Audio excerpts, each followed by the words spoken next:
વિશ્વ પર્યાવરણ દિવસ નિમિત્તે વડોદરા શહેરમાં સયાજી બાગમાં વડોદરા મહાનગરપાલિકા દ્વારા વૃક્ષારોપણ કરી વિશ્વ પર્યાવરણ દિવસ મનાવવામાં આવ્યો હતો।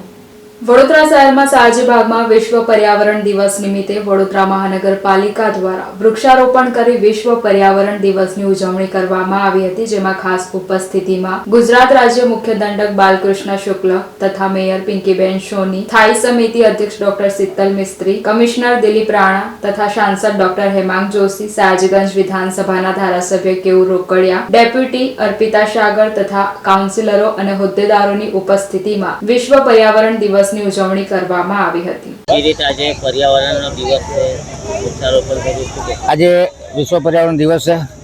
દુનિયામાં ગ્લોબલ વોર્મિંગની ચિંતા થઈ રહી છે, ત્યારે વૃક્ષ આપણું જતન કરી શકે એ ધ્યેયથી વડોદરા મહાનગર કોર્પોરેશન દ્વારા આજે સયાજી ગાર્ડન, શંકર ગાર્ડનની સામે જે નવું પ્લેગ્રાઉન્ડ બનાવ્યું છે, ત્યાં એક ટ્રી પ્લાન્ટેશન ડ્રાઈવનું આયોજન કરવામાં આવ્યું છે।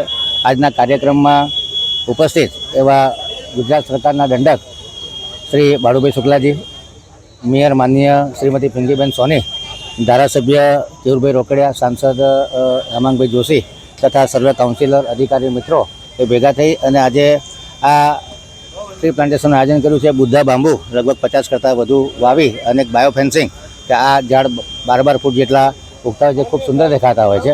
એની સામે જ ખૂબ અદ્યતન પ્રકારનું ચિલ્ડ્રન પ્લે એરિયા બનાવવામાં આવ્યો છે, જે વડોદરા કોર્પોરેશન સયાજી ગાર્ડન પર વિશેષ ધ્યાન આપી રહી છે।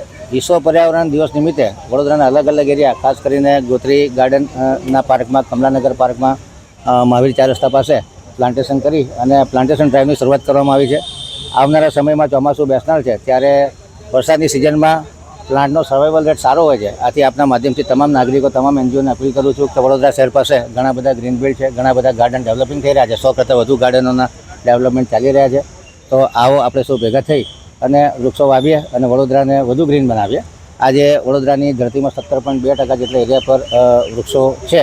આવનારા સમયમાં લગભગ 33% જેટલા એરિયા પર વૃક્ષો વવાય અને જે પર કેપિટા રેશિયો છે ઝાડનો, એ ધીરે ધીરે વધારતા જઈએ। કમસે કમ દરેક વ્યક્તિ 4-5 ઝાડ વાવે તો મને એવું લાગે છે કે વડોદરાને આપણે વધુ ગ્રીન, વધુ રમ્ય, વધુ સુંદર, વધુ હેલ્ધી અને કહેવાય કે ગ્લોબલ વોર્મિંગથી જે સિમેન્ટના જંગલો છે એમાં આપણને રક્ષણ, ઇન્ડસ્ટ્રીયલાઇઝેશન અને સિમેન્ટના જંગલમાંથી રક્ષણ આપવાનું કામ ફક્ત વૃક્ષો જ કરી શકે।